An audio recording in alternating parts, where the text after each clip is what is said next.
I would say the worst for some of us behind us as we continue to see this band of some very heavy rain pushing a little bit farther eastward. So things actually drying up for areas like Cape Hayes Peninsula, even Port Charlotte, beginning to see things dry up in Arcadia too after we've had hours of this heavy band of rain. This is associated with ELSA, by the way, on the back side of this system, bringing some localized flooding to some areas across the DeSoto County, Charlotte County, Lee County. That's where we currently have these flood warnings in effect. Notice lots of lightning with this system. That's been one of the things we've been tracking, especially for the past couple hours here.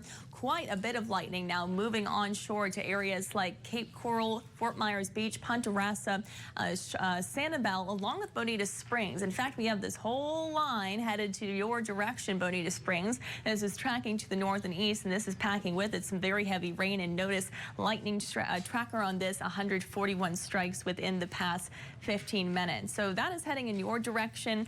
We still have some very heavy rain for Sanibel Causeway, Sanibel, Fort Myers Beach, and again, St. James City at the moment. And up through areas of Cape Coral, street level, Hancock Bridge Parkway, some extremely heavy rain there, along with Waterway Estates. This is tracking towards the North Fort Myers region. For those areas that have not yet seen that upgrade to a warning, we still have flood watches in effect for those northern areas. That's Highlands, DeSoto, Charlotte, and Lee County. So when can we expect improvements? That'll come later on today. We're talking about things beginning to lighten up. It'll be towards 10, 11 a.m. and into about lunchtime. I think we're still going to be experiencing portions of this band, but overall things beginning to kind of break apart as we head into this afternoon. 1, 2 p.m. notice coverage a little bit less than what we're currently seeing. However, we will continue to track some scattered thunderstorms throughout the afternoon. By this evening, I think some big time improvements as we see ELSA, of course, begin to pick up speed, track to the north and east, and we're back with some of those drier point in time. However, we are still dealing with some of these feeder bands,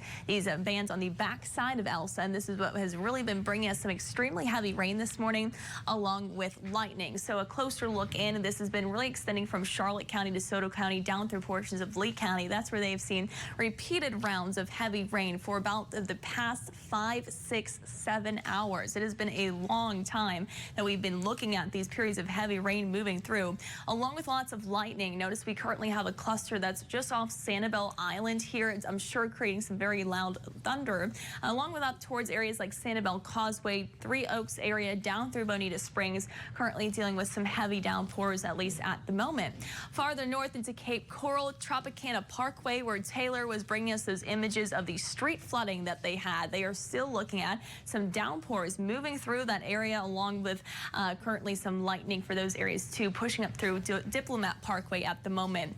Farther north into Charlotte County, off towards the east, we've been tracking also some light to moderate rain, but at least good news is things are beginning to dry up for Port Charlotte. Punta Gorda, we've seen some passing showers, but much drier than where they were a few hours ago. Farther north into DeSoto County, Lake Placid area, Highlands County, still dealing with some rain, but the western portion of DeSoto County actually beginning to dry things up.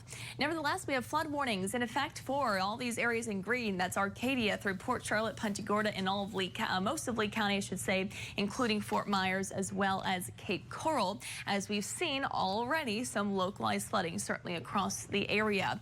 Now, yesterday, winds weren't a huge issue, especially if you were inland, but because we've seen so much rain over the past several days, those soils were very soggy. It made it easy, really, with any kind of wind gusts to topple over some kind of trees. In fact, that was exactly the case from Wink News viewer Ruth in Cape Coral, when unfortunately, it looks like she sustained some damage to her lanai there, where it looks like a tree managed to fall through it.